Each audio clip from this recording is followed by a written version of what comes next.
Thane railway स्थानक परिसरातील बंद मार्गिका खुली केल्याने रिक्षांची वाहतूक सुरळीत झाली आहे.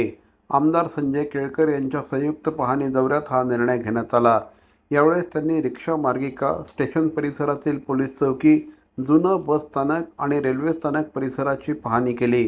भाडे नाकारणाऱ्या तसंच नियमांचं उल्लंघन करणाऱ्या रिक्षाचालकांवर कठोर कारवाई करण्याची सूचना यावेळेस श्री केळकर यांनी केली. जुन्या बस स्थानक परिसरात मोठ्या प्रमाणात खड्डे असल्याने प्रवासी आणि वाहन चालकांना त्रास होत आहे. प्रस्तावित स्मार्ट बस स्थानकाचं काम होईपर्यंत तातडीने काँक्रिटीकरण करण्याच्या सूचना केळकर यांनी केल्या. RTO, ट्रॅफिकचे अधिकारी आणि पोलीस स्टेशनचे अधिकारी असा आम्ही संयुक्त या ठिकाणी पाहणी दौरा आयोजित केला.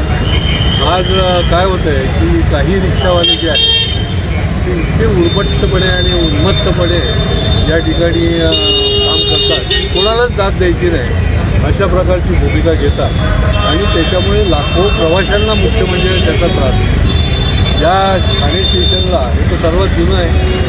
पहिली ट्रेन देशातली या ठिकाणी पहिले ठाण्याला आली. या ठिकाणी 10 लाखाच्या वर कम्युटर्स म्हणजे मोठ्या प्रमाणामध्ये प्रवाशांची ये-जा या ठिकाणी होते आणि त्यामुळे या ठिकाणी नियोजनाची आवश्यकता आहे. नियोजन नाही झालं तर या ठिकाणी अनेक अडचणी होतील.